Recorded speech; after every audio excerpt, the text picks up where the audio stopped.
ये तस्वीरें सुबह 6:30 की है, जब सफ़ेद कपड़े में, मतलब सोचिए शादी वर्दी में जिसको कहते हैं, कहा जा रहा है ये पुलिस वाले हैं, कौन हैं।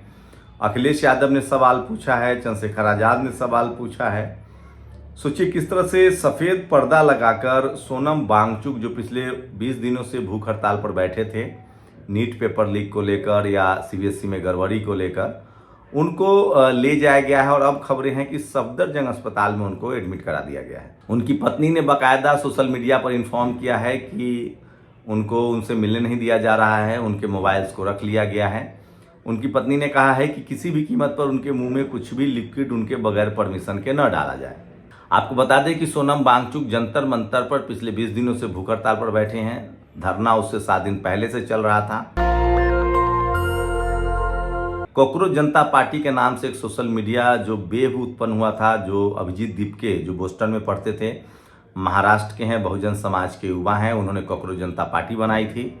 और उसके बाद पेपर लीक के खिलाफ उन्होंने धर्मेंद्र प्रधान का इस्तीफा मांगने के लिए जंतर मंतर पर प्रोटेस्ट शुरू कर दिया था। कॉकरोच तो वैसे चीफ जस्टिस ऑफ इंडिया का एक बयान से शुरू हुआ। उसके बाद कॉकरोच जनता पार्टी एक सोशल मीडिया पर प्लेटफॉर्म बनाया गया। 25-30 मिलियन लोगों ने उससे जुड़ा, इंस्टा पर जुड़े। उसके बाद अभिजीत दीपके बोस्टन से सीधे भारत आए। जंतर मंतर पर उन्होंने धरना देना शुरू किया। उसके बाद देश के कई राज्यों में गए, फिर उन्होंने जंतर मंतर पर लगातार धरना प्रदर्शन शुरू किया। उसके बाद अभिजीत दीपके के बाद जो है वो सोनम वांगचुक भी वहाँ भूख हड़ताल पर बैठ गए 28 तारीख से। और उसके बाद से वो लगातार, आज सोचिए आज 18 तारीख है, 28 तारीख से वो बैठे थे। 21वां दिन था भूख हड़ताल का। और 20 तारीख को बड़ा संसद मार्च का ऐलान किया था। सपा ने समर्थन किया, आम आदमी पार्टी ने समर्थन किया, उसके बाद कांग्रेस ने भी इस प्रोटेस्ट का समर्थन किया था। और इसके बाद ये बड़ा मामला बनता जा रहा था। जैसे जैसे सोनम वांगचुक का भूख हड़ताल बढ़ता जा रहा था, लोगों की सहानुभूति बनती जा रही थी। टीवी अखबार के लाख दरकिनार करने के बावजूद सोशल मीडिया की वजह से ये खबरें जो हैं घर घर में पहुंच रही थी। और शायद इसी वजह से सरकार पर दबाव था। और आपको पता है 20 तारीख को संसद मार्च का घेराव का ऐलान किया गया था। उसके बाद आज सुबह तड़के 6 बजे, जब आज 18 जुलाई है, आज सुबह तड़के 6 बजे जो है, 6:30 बजे के बीच ये वीडियो गवाह है। सोशल मीडिया पर योगेंद्र यादव ने शेयर किया है, चंद्रशेखर आज़ाद ने शेयर किया, जो आप देख रहे हैं। पुलिसकर्मी आते हैं, कहा जा रहा है कि ये पुलिसकर्मी है, कौन है अभी इसकी पहचान पुष्टि नहीं हुई है। नीचे जो है वो भी सफ़ेद सादी वर्दी में जो है पर्दा, एक सफ़ेद पर्दा लगाकर। और सोनम वांगचुक को कहा जा रहा है कि उनको अस्पताल में स्ट्रेचर पर लेकर चला गया है। अभिजीत दीपके ने आरोप लगाया है कि वो सुबह फ्रेश होने गए थे, उसके बाद उनके साथ भी धक्का मुक्की हुई है, मारपीट हुई है। उसके बाद सीजीआई कॉकरोच जनता पार्टी के युवाओं ने ऐलान किया है कि अभिजीत दीपके जो है वो इस धरना पर बैठेंगे। और 20 तारीख का जो संसद मार्च का घेराव है वो किसी कीमत पर होगा। और ये बड़ा अपडेट है। तो अभिजीत दीपके जो है वो भूख हड़ताल पर बैठ गए हैं। दिल्ली पुलिस ने बाकायदा जंतर मंतर खाली करने का आदेश दिया है। आपको बता दें कि हाल ही में दिल्ली पुलिस के कमिश्नर भी बदले गए हैं। डेमोक्रेटिक तरीके से इस देश में आपको धरना प्रदर्शन करने की छूट है। जंतर मंतर इसी तरह की जगह हैं।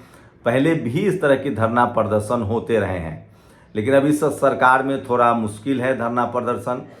एक तो विपक्षी दलों के जो सांसद हैं, विधायक हैं, वो लाइन लगाए हुए हैं बीजेपी में जाने के लिए। तो पॉलिटिकल पार्टियों से लोग नाउम्मीद हो चुके थे। अभिजीत दीपके ने मोर्चा संभाला और उन्होंने कहा कि मेरी माँ ने कहा था कि मुझे गिरफ्तार कर लिया जाएगा, तो या तो मुझे गिरफ्तार कर लिया, मैं धरना प्रदर्शन शुरू करूँगा। अमूमन होता है इस देश में, जाति चेक की जाती है, फिर आपका धर्म चेक किया जाता है, फिर आपको इस देश में आप सब जानते हैं कि फिलहाल जो सरकार चल रही है बीजेपी की, आरएसएस की जो ये सरकार है, उसके साथ media, judiciary, college, university, bureaucracy, business में जो जातिवादी सोच के लोग बैठे हैं, सत्ता के तमाम संस्थानों में ऐसे लोग जिनके दिमाग में जातिवाद है या जो सांप्रदायिकता को सही कहते हैं, उनके तरफ से चारों तरफ से चुप्पी है। मीडिया पूरी तरह से सोनम वांगचुक के इस प्रोटेस्ट के खिलाफ था, उसने नहीं दिखाया। लेकिन धीरे धीरे जब मामला तूल पकड़ने लगा, उसके बाद हाई कोर्ट ने ज़रूर संज्ञान लिया, कुछ याचिकाएं डाली गई, हाई कोर्ट ने उनको हेल्थ मॉनिटर करने को कहा है। तो धीरे धीरे ही सही लोकतांत्रिक तरीके से ये प्रदर्शन आगे बढ़ रहा था। उसके बाद जो है अब पुलिस ने सादी वर्दी में डिटेन किया है। पुलिस है कि नहीं है इसकी भी पुष्टि नहीं हुई है, लेकिन उनको सफदरजंग अस्पताल में भर्ती करा दिया गया है। प्रधानमंत्री नरेंद्र मोदी का वीडियो भी वायरल हो रहा है, जिसमें उन्होंने अन्ना आंदोलन को इसी तरह से रात में लाठीचार्ज हुआ था उसका विरोध किया था। अब देखना है कि हाईकोर्ट सुप्रीम कोर्ट कैसे संज्ञान लेता है। लेकिन एक बात तो है कि अब इस देश में लोग जातियों में बटे हुए हैं पहले से, अब धर्मों में भी बट गए हैं। बहुत मुश्किल है सरकार से सवाल पूछना। टीवी अखबार सरकार के साथ है और जो मुट्ठी भर पत्रकार थे जो पत्रकारिता कर रहे थे उनको टीवी अखबार से निकाल भी दिया गया है। तो सोशल मीडिया पर वो अपनी बात कर रहे हैं। तो सोशल मीडिया के जरिए ही आंदोलन बड़ा खड़ा हो गया था, लोगों की सिंपैथी जुड़ रही थी, देश भर से लोग जो है वो जंतर मंतर पर आ रहे थे और सरकार के लिए मुसीबत बन रही थी। कांग्रेस जनता पार्टी फिलहाल जो है वो धर्मेंद्र प्रधान जो शिक्षा मंत्री उनके इस्तीफे की मांग कर रही थी। अब अभिजीत दीपके ने कहा है कि अब हमें प्रधानमंत्री नरेंद्र मोदी का इस्तीफा चाहिए। उन्होंने जिस तरह का बर्ताव दिल्ली पुलिस ने हमारे साथ किया है, तो ये बड़ा आंदोलन बन गया है। आप देखते हैं कि मैं फिर कह रहा हूँ, सोशल मीडिया पर आप देखेंगे टीवी अखबार जो है वो इस आंदोलन के खिलाफ है, वो बात भी करने लगे हैं। पहले लोग उनको बदनाम भी अभिजीत दीपके को कर रहे थे कि वो ठूस ठूस कर खा रहे हैं। अमूमन होता है कि हंगर स्ट्राइक, अन्ना आंदोलन में भी कोई एक ही अन्ना आंदोलन हंगर स्ट्राइक पर बैठते थे। राजीव सरदेसाई ने भी कहा कि हम लोग अन्ना आंदोलन में दिखा रहे थे, लेकिन सोनम वांगचुक के आंदोलन को नहीं दिखा रहे हैं। मैं फिर कह रहा हूं कि जो जातिवादी सोच के लोग हैं, जो सांप्रदायिक सोच के लोग हैं, वो लगातार नागरिक नहीं रह गए हैं। वो सिर्फ सत्ता के पक्ष में बात करते हैं, जबकि लोकतंत्र में सत्ता से सवाल पूछने का अधिकार सबको है।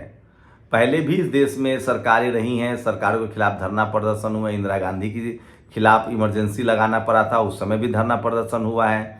कांग्रेस की यूपीए की सरकार थी, उस समय भी धरना प्रदर्शन हुआ है। तमाम राज्यों में मायावती जी, अखिलेश यादव, लालू यादव की सरकारें रही हैं, वहाँ भी धरना प्रदर्शन हुआ है। लेकिन हाल के दिनों में धरना प्रदर्शन को बहुत मुश्किल बना दिया गया। किसान आंदोलन के समय आपने देखा किस तरह से पुलिस का इस्तेमाल किया गया, सड़कों पर कीलें बिछाई गई, किसानों के साथ जिस तरह से बर्बरता की गई और 500 से ज़्यादा किसान जो हैं आंदोलनरत रहे और आंदोलन के दौरान उनकी मौत हुई।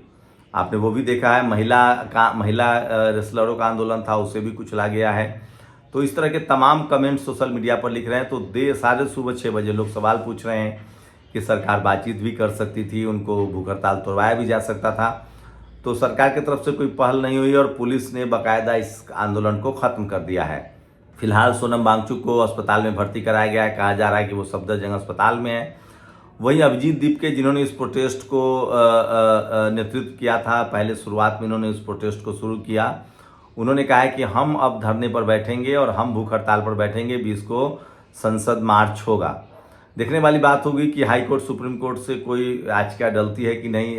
लेकिन जो भी जातिवादी और सांप्रदायिक सोच के लोग हैं वो लगातार सोनम वांगचुक हों या अभिजीत दीपके हों, उनकी लगातार निंदा कर रहे थे।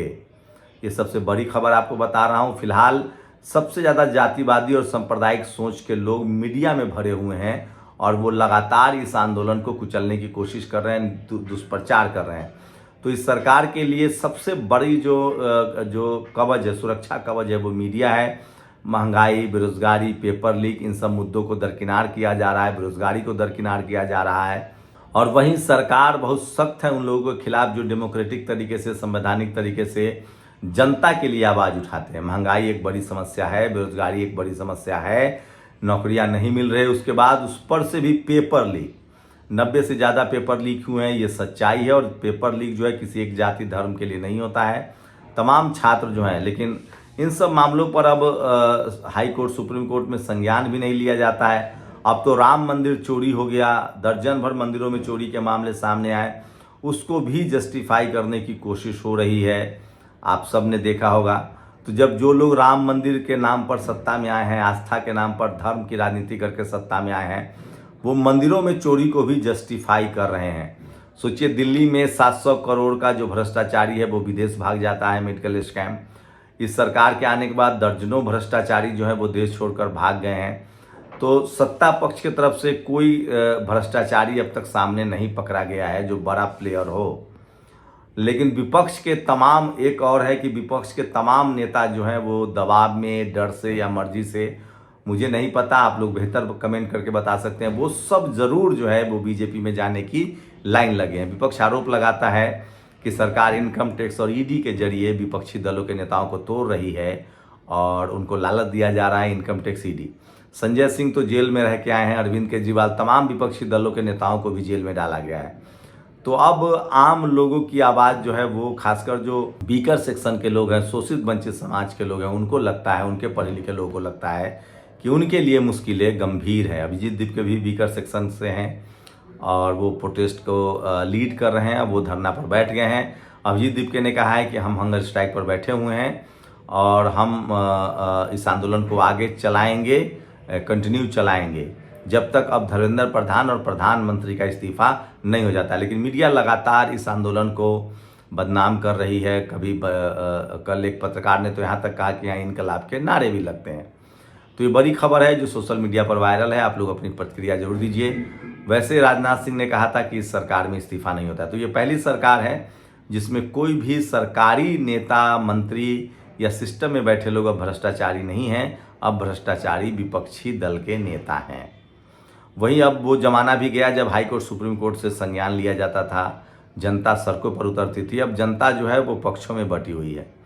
जो जातिवाद और सांप्रदायिकता के समर्थक हैं वो सरकार के साथ मजबूती से बने हुए हैं, क्योंकि वो सांप्रदायिकता और जातिवाद के खिलाफ बिल्कुल नहीं बोलते हैं। और उनको लगता है, उनकी अमूमन राय होती है कि हमने ये सरकार ही चुनी है कि चोरी टाइट रहे और रिजर्वेशन खत्म हो, जातिवाद को और बढ़ाया जाए।